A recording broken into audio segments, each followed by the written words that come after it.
This episode was filmed on Wiradjuri land and Jara country. I first interviewed Aaron and Amanda in February of 2023. Once again, you'll notice the difference in the length of my hair. That's an obvious pointer. Aaron is a carpenter and a builder by trade, and so he reflects on the process of building a tiny house on wheels that really challenges his original ideas about construction.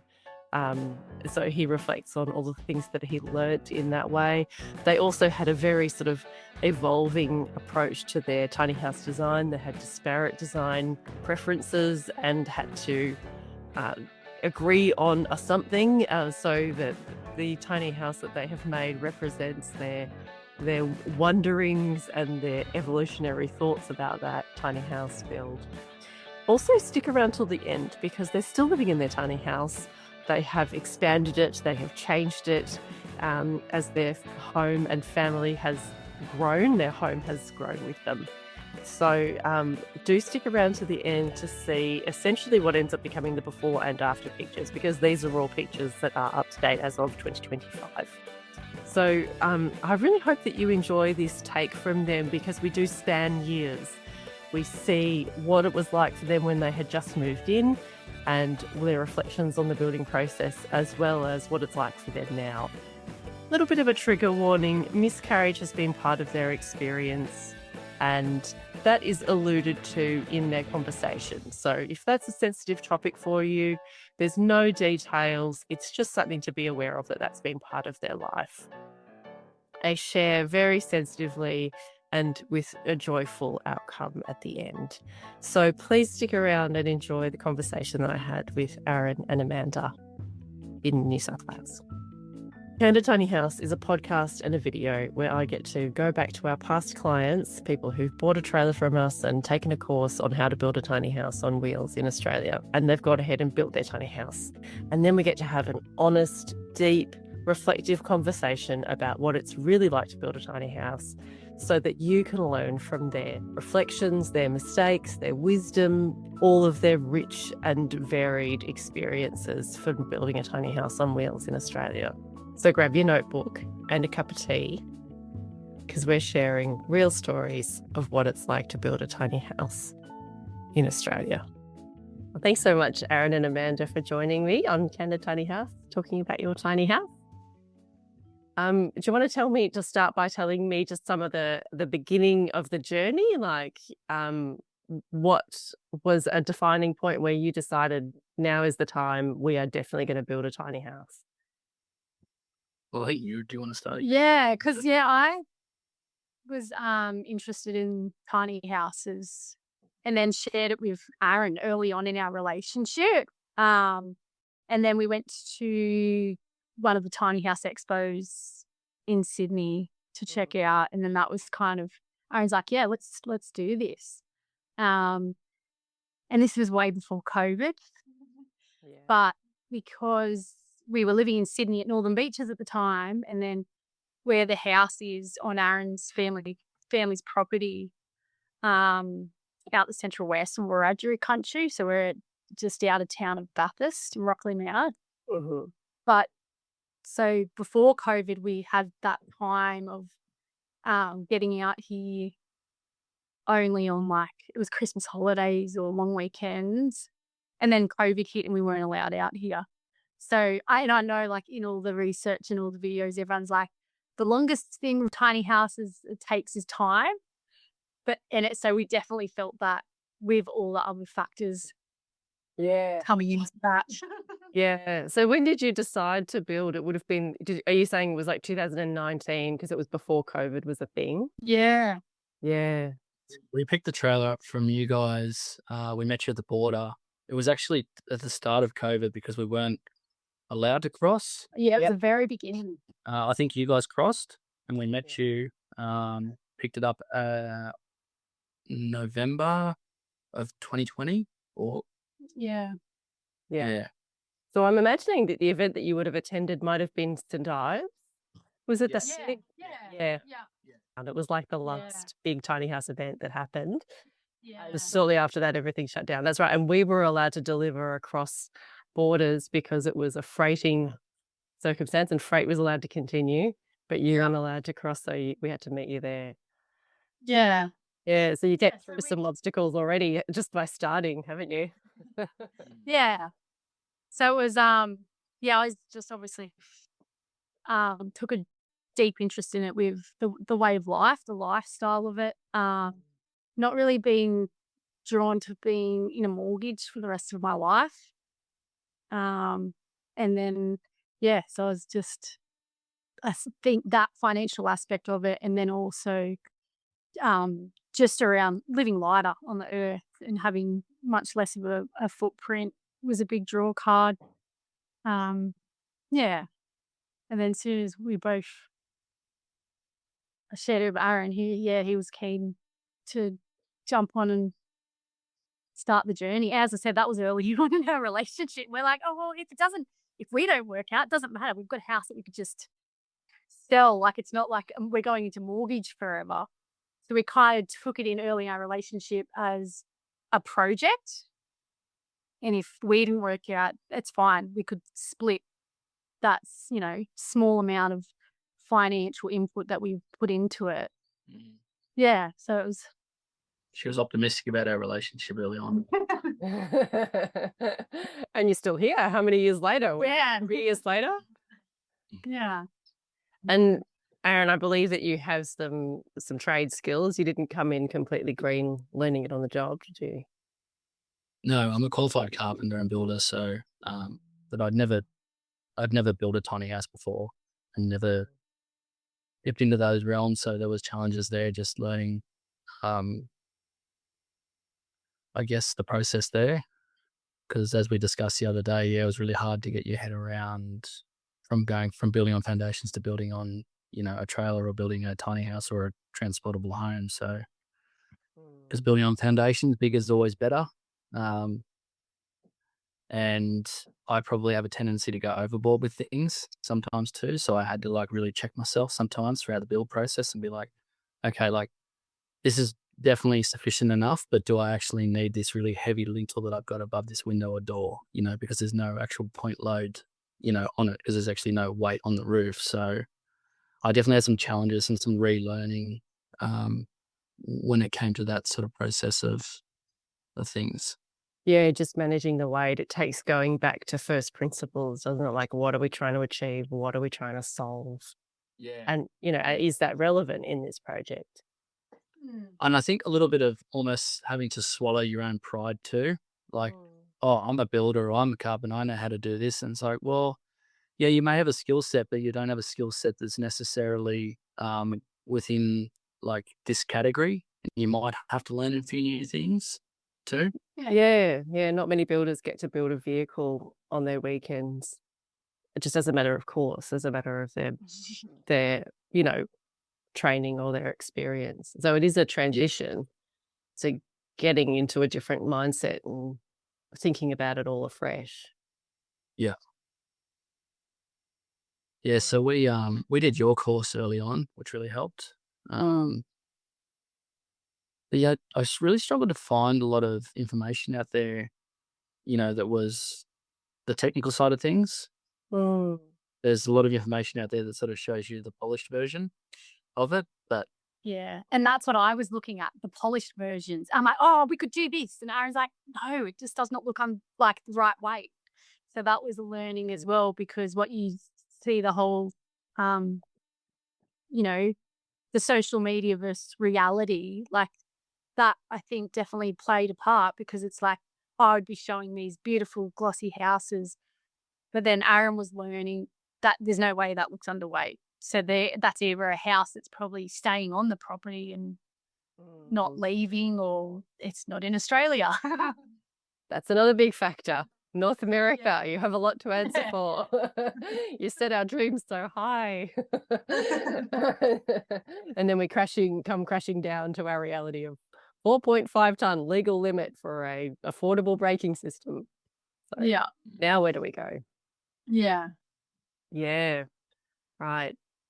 That's tricky, isn't it? It's like you get so in love with a particular form of what the tiny house could look like, but then applied to existing regulations or circumstances, there's a lot of compromise that has to happen. Yeah, and we even had that, like, with the journey of this build. Like, I remember when we spoke to you back then, when we were like rechanged our house because we were pregnant. I was pregnant with twins, and then that, universe had a different plan. So how we had the plan at that time then completely got changed. So now we're left with a big bathroom. So like we initially had a bathroom that was going to be split, and that would be a corridor to a door with another tiny house for the girls' room. So then we've all, what happened there in life, then that's completely changed how we built it. And I think, to be honest, in that period, we didn't really sit down, and it was probably just through grief. We didn't actually sit down and think, oh, what can we do now? We were just like, oh, well, this is just going to be a bathroom. So we have a big bathroom for a tiny house. Yeah. Okay. Yeah. Yeah. Yeah. And that it sounds like if that's a clear space, it's open to remodeling in some way. Like it could be Yeah. remodeled in any way when you get to it, if you want to. Yeah. Or you could leave it as an opportunity for an external door, because there are many reasons to expand what the tiny house offers, like there are many opportunities to just park another one against it.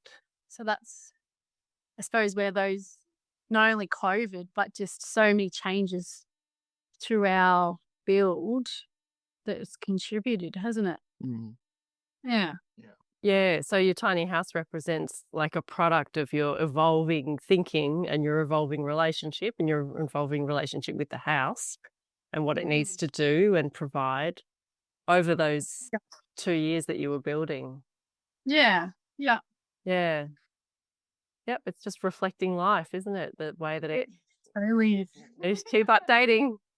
Our tiny house has had to evolve its uses in many ways. We haven't adapted the design much, but just having to just keep going, okay, now what is it? Refresh, reconsider what it offers us and what role it's going to play in our lives. What were some of the questions that you wanted answers for, Aaron, when you were researching that you found it hard to access for technical solutions for that kind of thing? Do you remember what you were looking at? I'd say just what goes into the bones of making a tiny house. Like, where do people, where are they cutting weight? Where have they been able to cut weight and still make it, a safe, solid structure that's, attached well to the vehicle that it's built on? Yeah, I guess just not the end version, basically. I can't specifically remember, but I do remember a lot of the parts along the way being like, oh, I wonder how, they've done that. But then you go online and you generally just get the very polished end version of it. And you're like, well, it doesn't really help me at all because I can't really see the process and what went into it or how long it took, Yeah.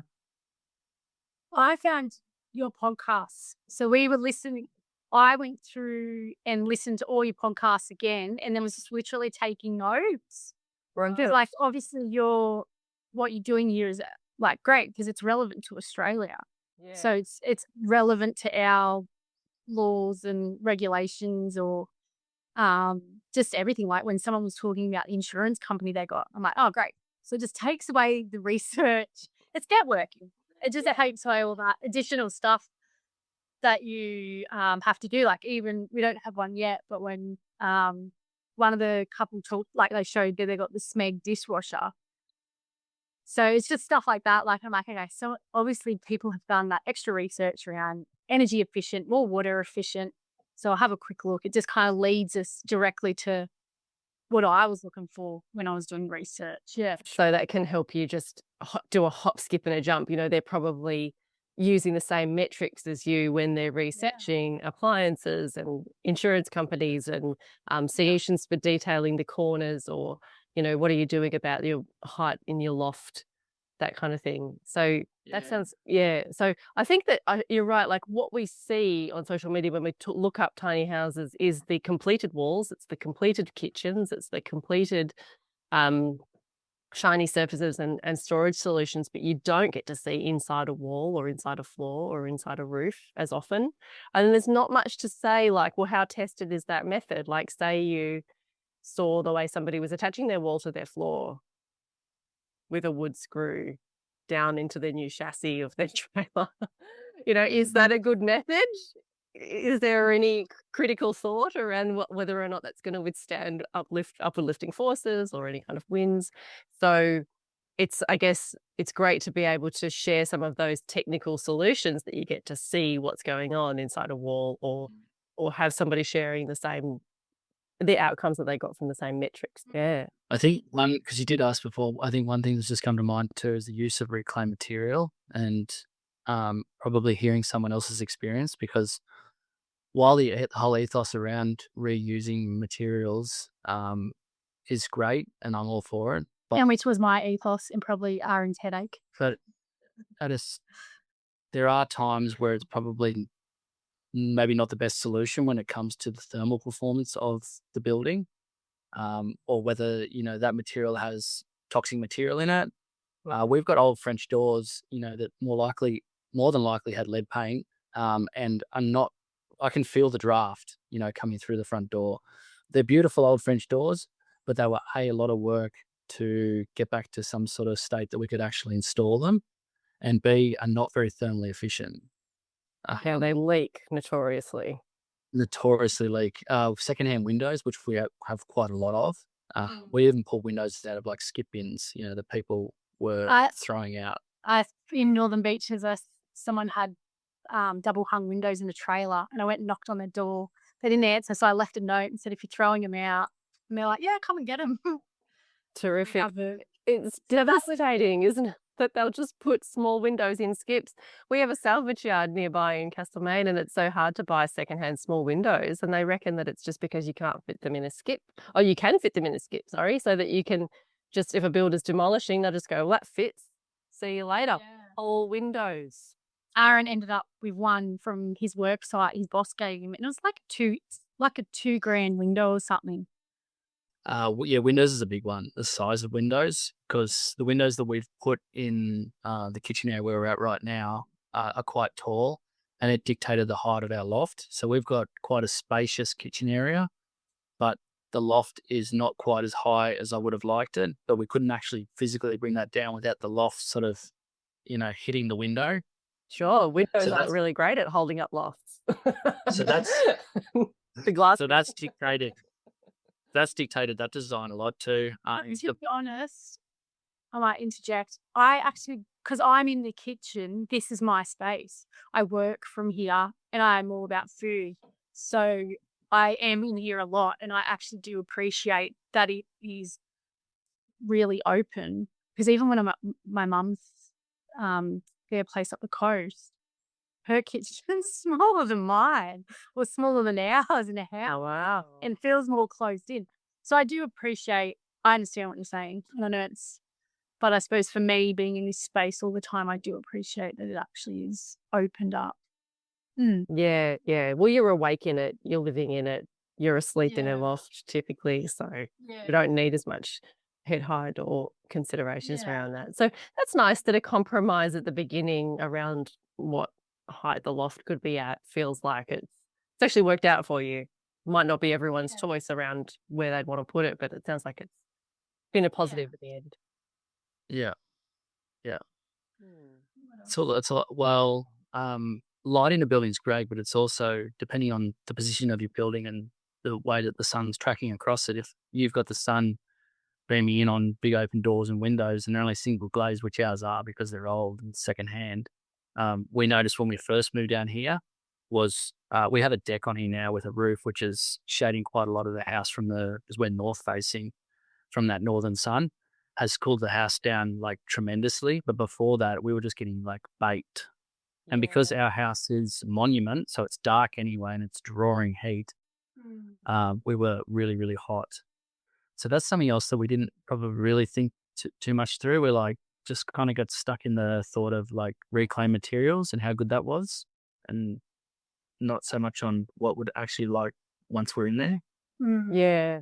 It's a big hit, isn't it? Like to think about that, like how much that can impact your design. I know that monuments are super popular color in houses on foundations as well as houses, tiny houses. But I think that it's really good for people to recognize that when we're doing that, and especially with our awnings, because the awning is over a window is actually going to be the thing that locks the sunlight from beaming into your little solar cooker that you've made yourselves on, so as soon as you create a black walled, eave free tiny house, you've got a very, very hot problem. And the only way to fix it at that point is to either build an awning or even install an air conditioner. And a lot of our building standards are solved, like the problems that they create are solved by throwing appliances at them. Throw in the air conditioning to fix it, rather than building in a design that works for that very small space. So yeah, we try to warn people about the tiny house is going to be much easier to heat than it is to cool. So building in those cooling passive design stuff that you've done already with putting in your awnings, that makes a big difference. And then you don't have to have such a big reliance on an air conditioning appliance that if you're trying to be off grid, that can cause a real, it puts a lot of load on your off grid system if you have to Yeah, definitely. all Yeah. the time. Definitely.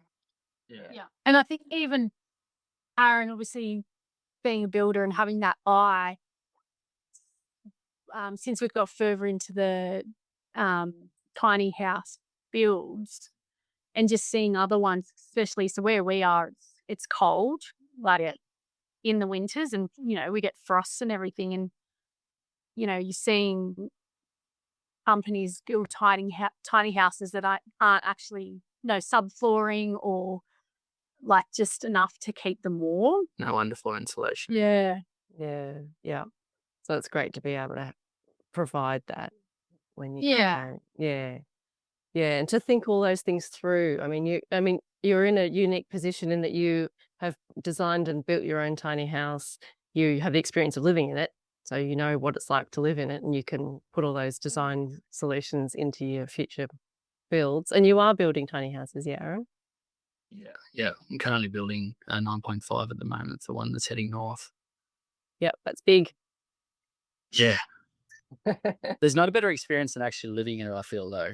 I feel like it's one thing just building them, but you get a very real world sense of what it's like having to live in and experience those really hot days or those really cold days, or The space. those slight design flaws that you made. Because a tiny house doesn't operate like a big house does. Like I noticed the difference because we're on family property here. My family are just up the hill there, and they're in a brick veneer, but quite a big home.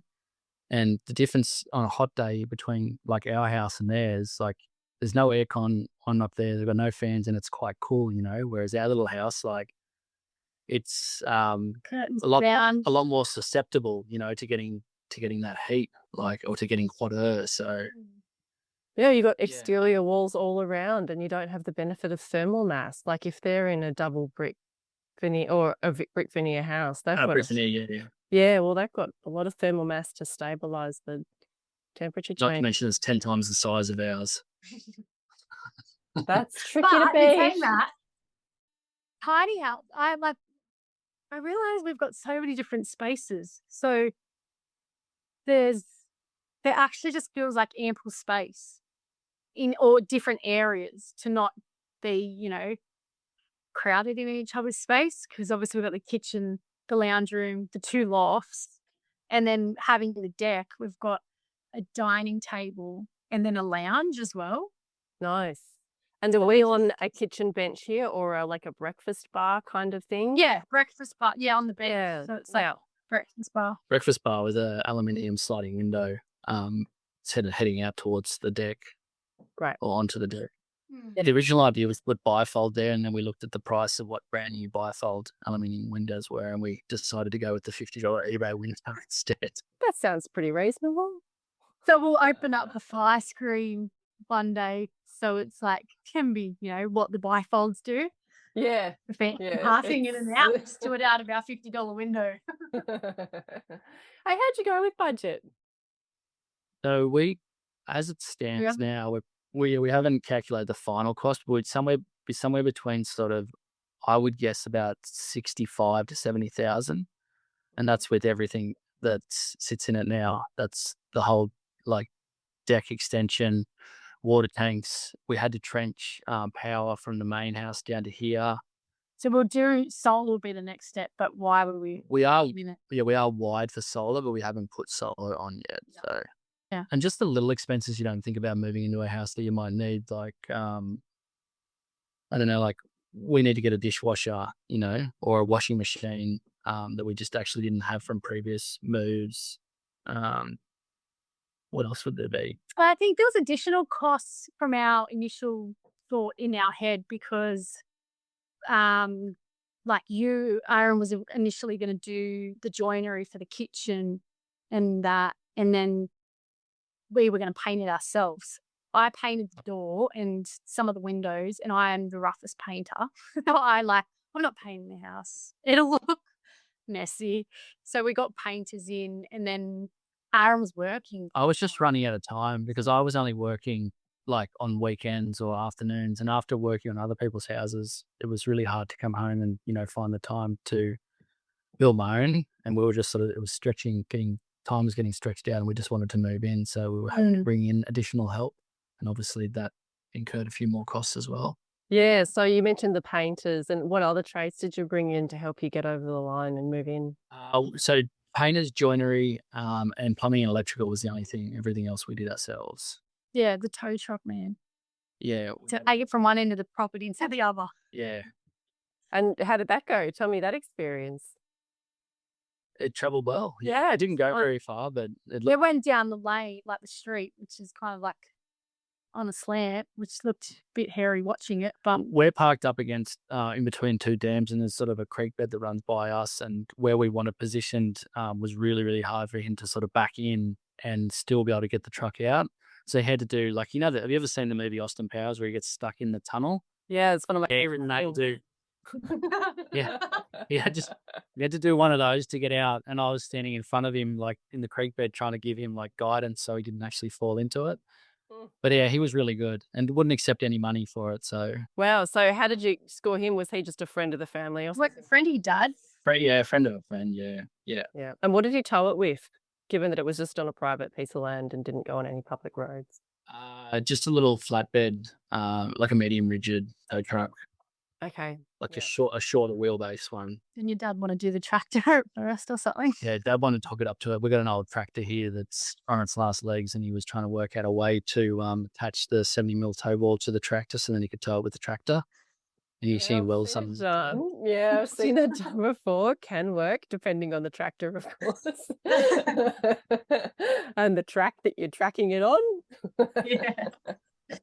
But I wouldn't have any problems with this being on the road. Like we built to the UCM method, so I wouldn't have any problems with it being on the road, or if we did ever have to move it, that it would be safe and solid. So, like I said, I went above and beyond with things, probably to the point where we would be Over-engineered, but we'd be at weight or probably slightly over at the moment. But like we said, we're on family property and we are planning to leave this here permanently now. which I suppose that was another thing that wasn't part of our plan at the beginning. So initially we weren't going to leave it here. It was towards the end. Aaron's dad said, like, just leave it here and, you can look at renting it out if you guys want to go. Yeah, that's why we were really through the journey, watching the weight and everything around the weight. And then in the end, when he said that, I'm like, we could have done all this different stuff, but it works either way. Yeah, well, it makes it much easier to sell if you do want to get your money out of it. Like, I think it's really nice to be able to sell it and somebody can put it on their property where they want it later on. If you want your tens of thousands of dollars back again to put into something else, it does make sense to keep it movable. And even if that means taking a few things off it or out of it for that transport event, so that you're definitely within the weight compliance, then it's great to be able to achieve that without too much work. Yeah. And that's what, to get around that in the very end, that's what we did do. Like Aaron's built a wardrobe not fixed to the house, so it's something that can come out, yeah, It needs to be. if it needs to be. Yeah. Yeah, It's like a freezing tubes. Yeah. that's nice. Yeah, I've heard some people leaving the screws exposed, for example, at the back so that it can be fixed and it's pretty neat, but it's a contingency plan. You can easily remove that cabinetry, which Yeah. joinery does carry a lot of weight, so it's a neat fix. I think the thing to think about with that, if anyone's listening, thinking about, oh well, I'll just do that, I'll make all of my joinery contingency plan and I'll just take everything out. That it does have, if you're doing it en masse, it's a big project to move the tiny house if you're also having to hire a moving truck for all the furniture that you've got to take out. And so I sort of think, that does impact the cost and of moving. And given that we don't know how many times we will have to move, it's good to, really think about that with how secure the land is that you've got. Sounds like you're in an ideal position with family having that land so that you could leave it here if you wanted to. Yeah. But I guess everyone's situation is different because this current build that I'm doing, it's really important to them that they are able to leave everything in there because they do move around quite a lot. So having it like not just on weight, but like well underweight so they can still put their clothes and just all their miscellaneous sort of knickknacks in there and still move around is really, really important to them too. Absolutely. I love it when, some people have built some of the tiny house plans on our website and they've come back like the Fred and Shannon 7.2. Somebody recently built that and it came in at 3.9 ton completed, which means that he can chuck in 600 kilos worth of his stuff to tow it. So if he wants to change states, it costs him just the tow of the tiny house, not an extra vehicle,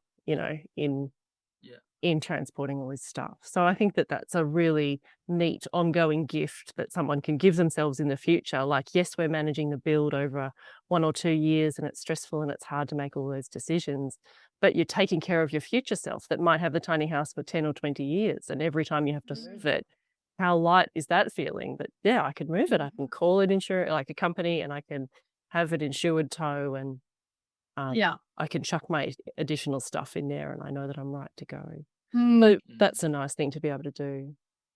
Yeah. And even what you just were saying there about like that 1 or 2 years it takes that stress. Like I felt that. And then I was like, oh, Amanda, put it in perspective. People are doing this for 40 years. Like that financial burden. Because obviously I was working a lot to have that cash flow for all our bills.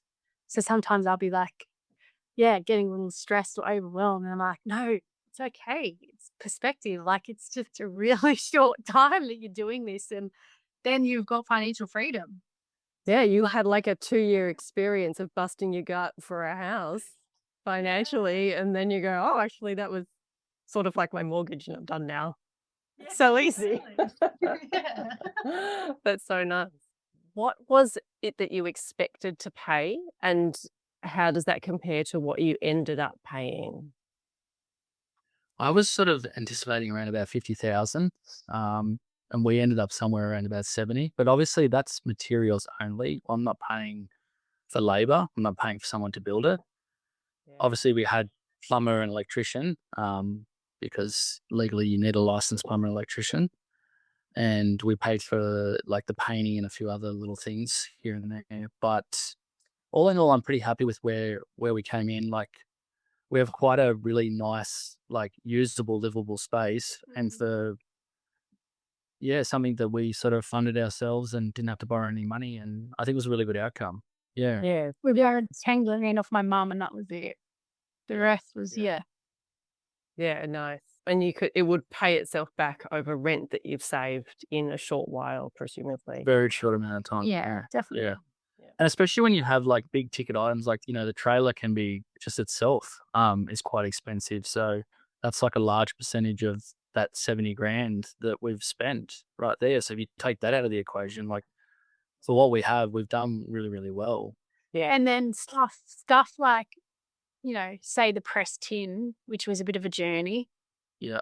I think we spent a couple of grand on that. And then Aaron learnt that it was, oh, you can talk about that. So But yeah, then we didn't use it, or we only used a part of it. So there was like, there was some cost that probably, we bought in that there was a few. So there were a few sort of design changes along the way, just due to inexperience too, and not having used the product. One was press tin.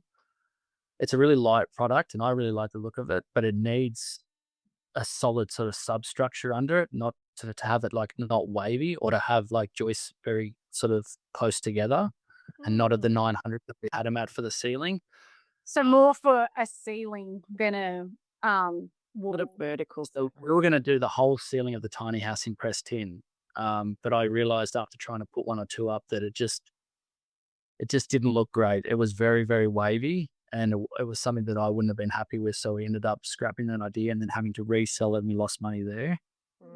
We did use pressed tin in the ceiling of the bathroom and the back and the shower area and the backsplash just behind us. Leftovers there. Yep. The other one was we bought hardwood floors, old Tallerwood hardwood from a school that had been ripped out of a school in Sydney. Thinking we're going to use that, and then realized that we were going to be way too heavy with that, so we had to resell that and lost money there. Yes, right. So it's tricky, isn't it? Because sometimes when we're in a house project, we can sort of go, oh, I'm going to buy that, and I'm allowed to make mistakes. If I don't use it, I can sell it. But it's still tricky, isn't it? Because you've got to factor in the cost of stuff ups or change of mind or anything like that. So a bit of a contingency budget is always sensible, where you realize that you've gone and invested time and energy into a part that you think is going to work, and you really end up having to sell it, and you're not necessarily going to make your money back. It's tricky. Yeah. I think we were very fortunate because our build was spread over a long period of time that we could just unload with cash as we were earning it. So we didn't have a strict budget. We weren't working really tight in a budget. No.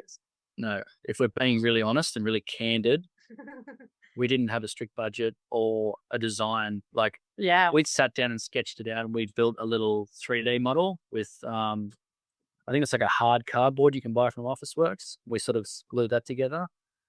We were very haphazard with this build. Very ad hoc as you went. Yeah. Because our house looks nothing like that little 3D. We changed it so many times along the way, and just would, make stuff up. And I suppose that's because Aaron is a builder and is skilled in that, to probably go with that flow a bit more, or that freestyle flow. Yeah, you can see. I literally just sat in the shed and built the walls. I was like, this will look good, and I'll just do it like that, which is, it is handy in one sense, but you do get caught out on the other end too by not having that forward thinking and not planning, as meticulously as you probably should have as well.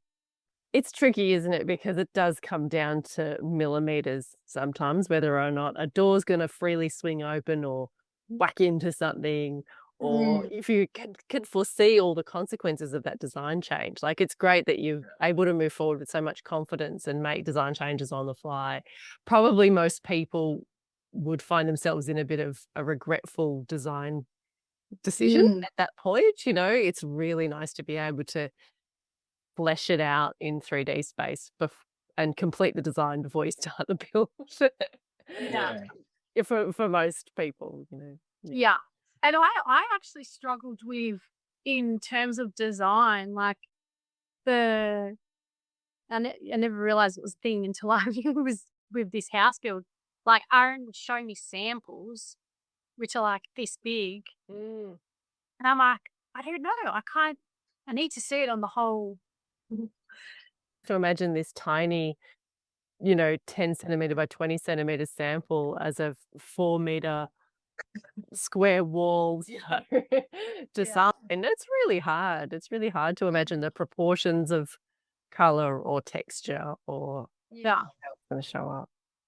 Because services are a big one too in the design process, and ours was changing so much and evolving. Like, we had things that have been put in, that had been hidden behind a wall, and at that point, it's a lot harder to change, where hot and cold water's coming out or electricity's coming out. without having to actually rip that wall apart and redo it again. So that was definitely an area we got called out as well. We've got things that are coming through cupboards and then through cupboards to sort of make it to where the appliance is because we've changed or we've got it in the wrong spot. Right. Okay. Yeah. So really being clear about where your services are going to be, and not Yes. changing that will probably save people money. So there's Yeah. flexibility around joinery, but maybe not around the sink position kind Yeah. of thing. Yeah, it was good advice. And that was because like I visually had it mapped in my head, and then went around and like spray painted where I thought stuff would be going to like the electrician or whatever. And then later I'm like, oh yeah, okay, that didn't. That's not 100%. Not 100%. Might have made a few mistakes. Fallible self. It's good to be able to own those mistakes. We had some really high-tech planes with spray paint just dotted here and there. And everywhere. We had post-it notes. They were very movable and they got moved a lot. We did our electrical plan about 8 times before we settled on it. It took a long time. What about neighbours? Did you ever ask any neighbours for their input? Do you have any interaction with neighbours where you are? We do. The neighbours were so supportive. Actually, and then we had our neighbours over here. They're living off grid themselves, so we want to go look at theirs. They want to come look at ours, and then we've had other neighbours up the back that have wanted to see it. Yeah, so the neighbours have been really supportive. And happy for us on the journey. So we've had no issues with neighbours or council because we're out of town. So that's great. We are on family property and an extension of the main house anyways. Yeah. Legally allowed to stay here.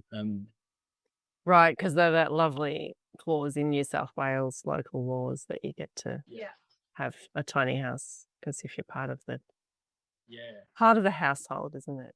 Do you ever approach their neighbours? Like, can you tell me about that? If you approached them and said, we're thinking about doing this thing, would that get in your way at all? Or did you just sort of happen to be talking to them one day and said, this is what we're doing? A lot of them actually saw it being built over the period of time. They're like, what's that you're building? What's that you got? Yeah, and a couple of them would come and check it out. And they're obviously friends with Aaron's parents. So that relationship, that's, I suppose, strong relationship is already there with the neighbours. So there was no concern. It wasn't really an issue for us. Yeah, that's great. I'm glad to hear it. And I guess for any listeners who are wondering why I'm asking about neighbours is, I guess, a lot of local law counsellors have to respond to complaints made by neighbours. So if there is a unhappy neighbour, that can be a problem. And if they're supportive, it sort of means that there's no complaints. In that case, there's nothing to follow up.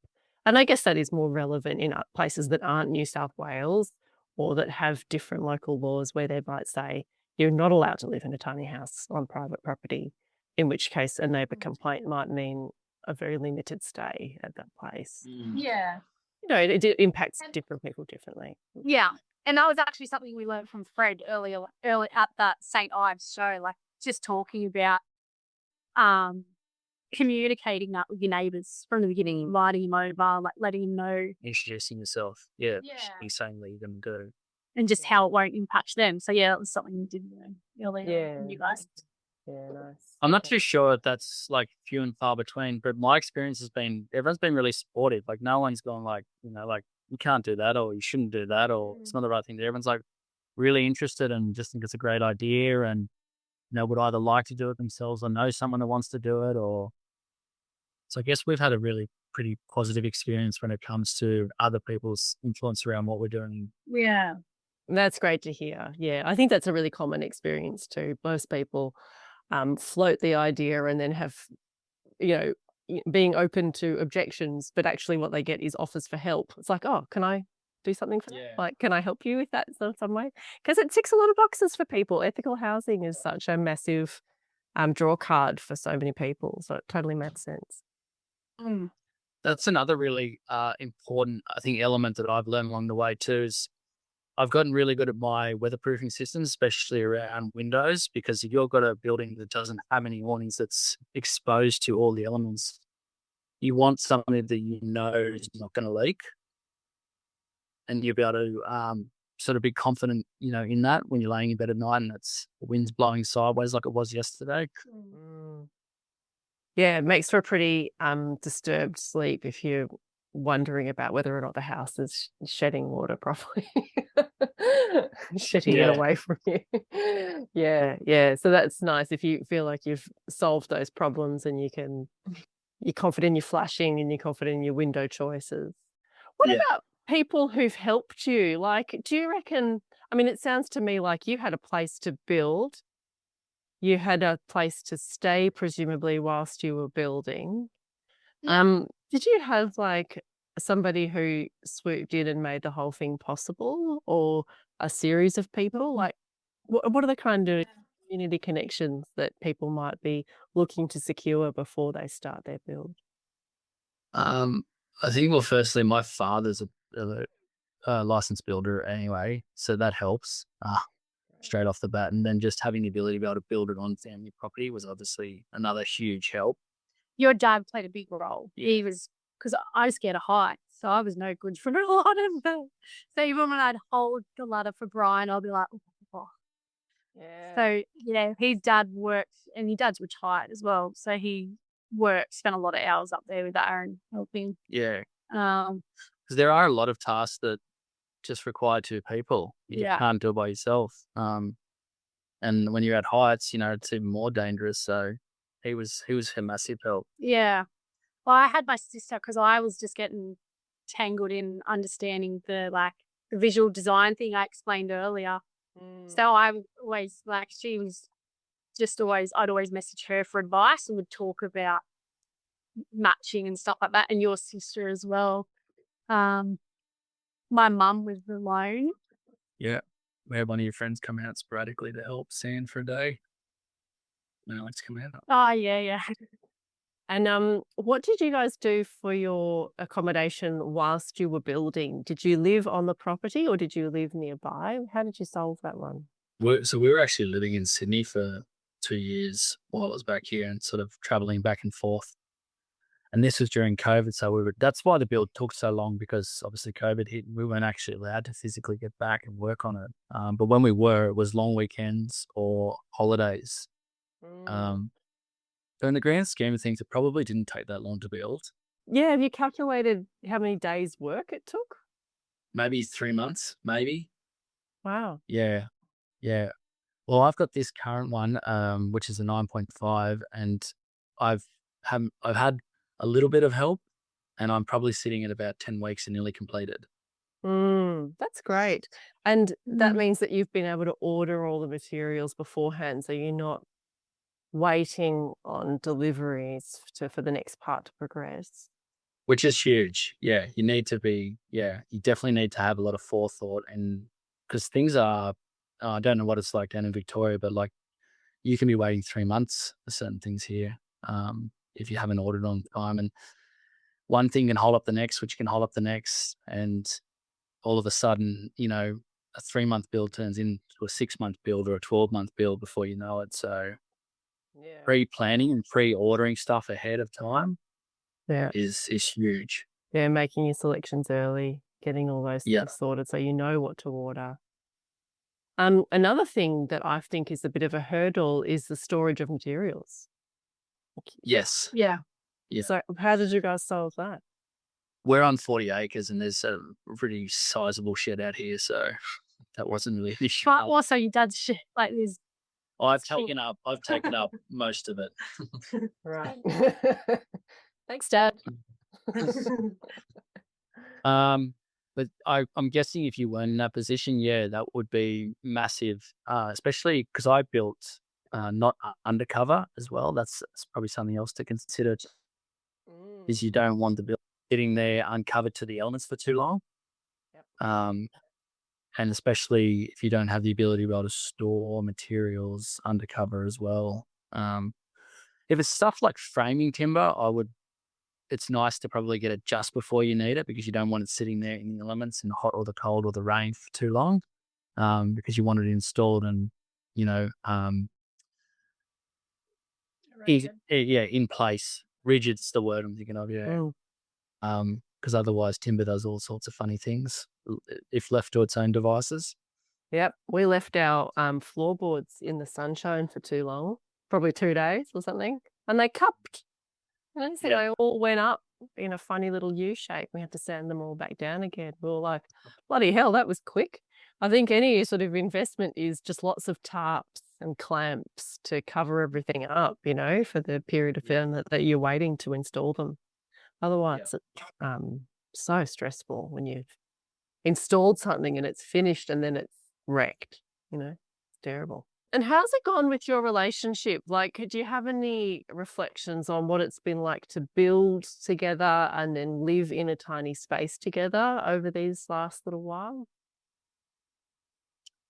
I'd say we had opposing views on design, probably every aspect.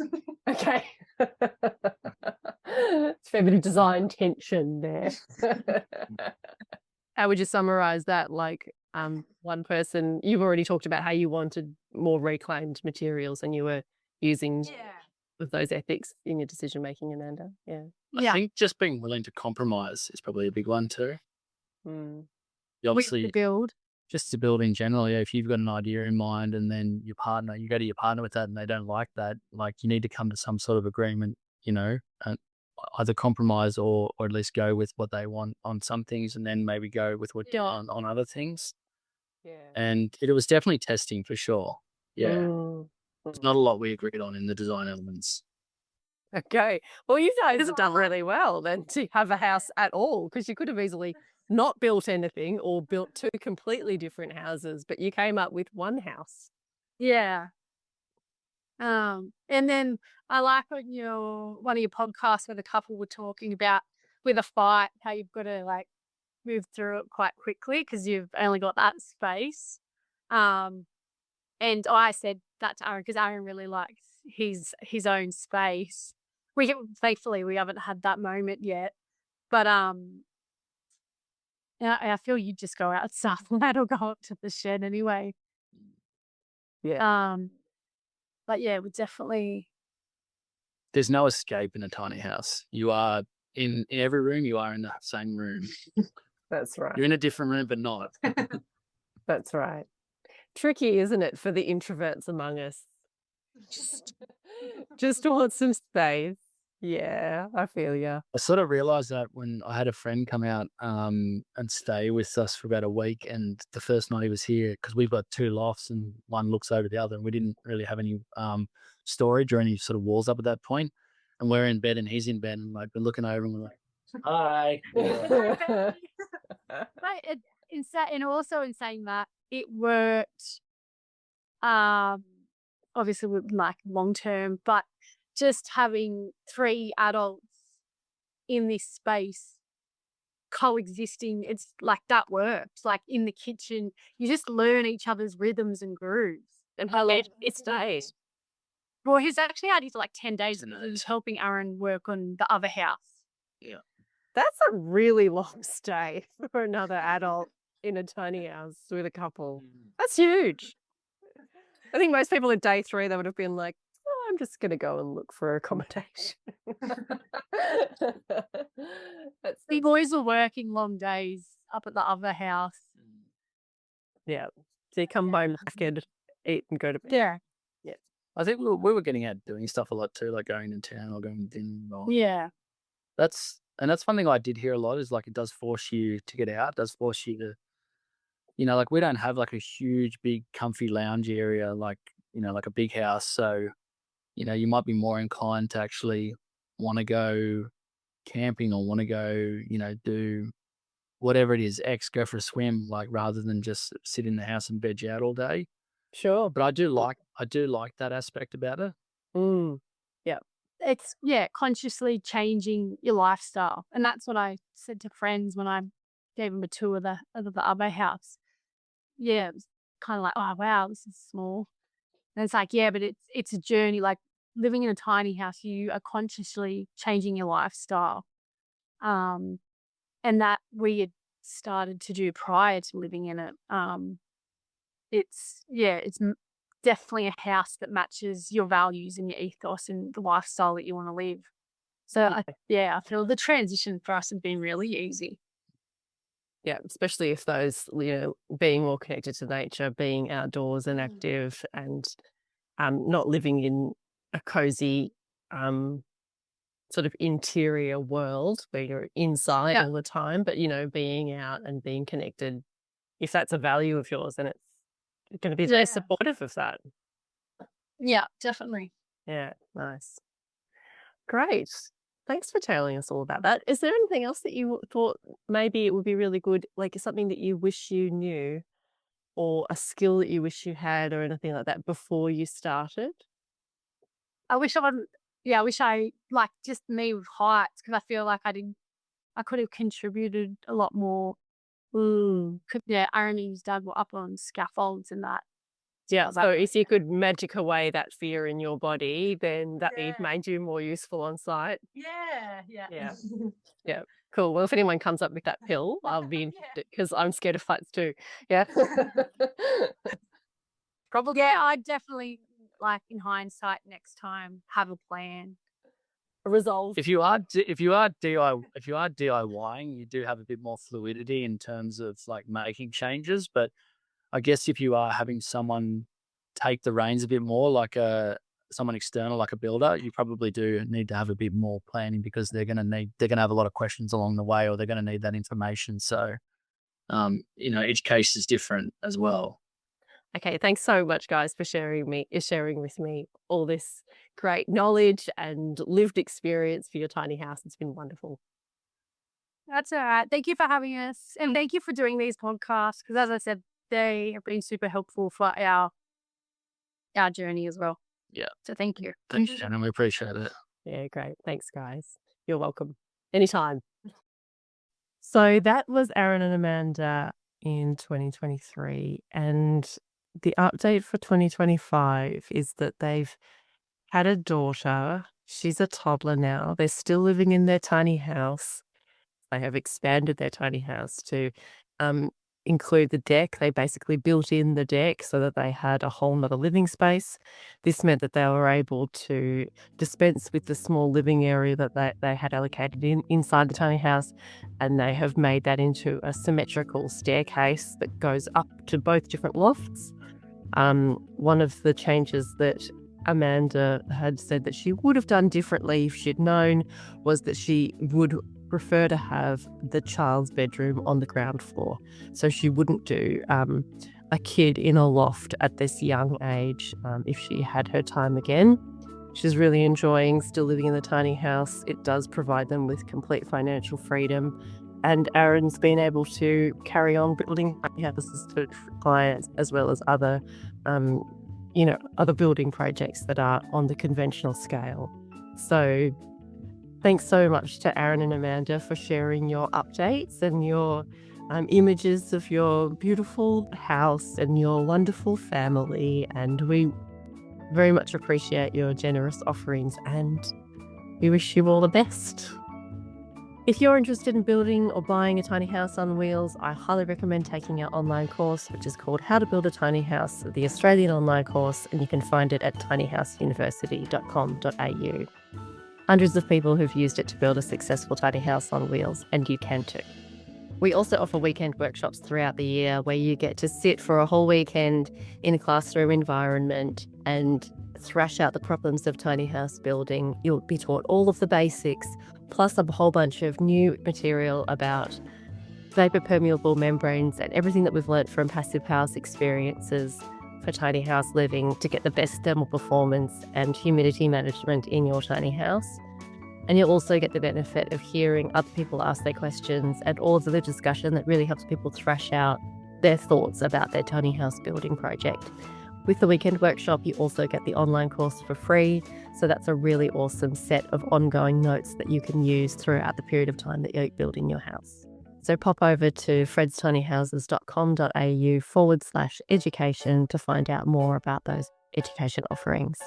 You can follow Fred's Tiny Houses on Instagram, Facebook, TikTok, YouTube, and Pinterest. You can also reach out to us and just write to info@fredstinyhouses.com.au, and that email comes to me and I'll write back. If you're ready to buy a Fred's Tiny House trailer, then pop over to our website, fredstinyhouses.com.au/shop, and peruse through our wide range of tiny house trailers. We only build tiny house trailers. We don't build any type of other trailer. We specifically design all of our trailers with your house in mind. So everything that you need to think about for a tiny house build is considered inside a tiny house trailer design from Fred's Tiny Houses. So check that out at fredstinyhouses.com.au/shop. Please share these episodes with people that you know and love who are interested in tiny house builds. The more people who know about it, the better. Give us a positive review on Apple Podcasts and on YouTube and on Google and on Facebook and all the places. We love 5-star reviews. You'll see heaps of people have already done it, and we're really welcoming more because we want more and more people to build successful tiny house builds across Australia. Thanks heaps. Join us next week where we meet Nick. He had his tiny house built and he got that fabulous weight outcome that we discussed with Aaron and Amanda. So you get to hear all about the success of his tiny house journey, and he completely achieved financial freedom. So stick around to hear from Nick, who is still in his tiny house. Okay. If you've been listening to the podcast and you'd also like to see the tiny houses that we're talking about, you can actually watch the interviews on YouTube, where we get to see all of the pictures of their tiny house, their outcome, as well as the build. And it really helps to illustrate the conversation that we're having. So feel free to pop over to YouTube, and you can subscribe by looking up Fred's Tiny Houses and checking out the playlist of Candid Tiny House.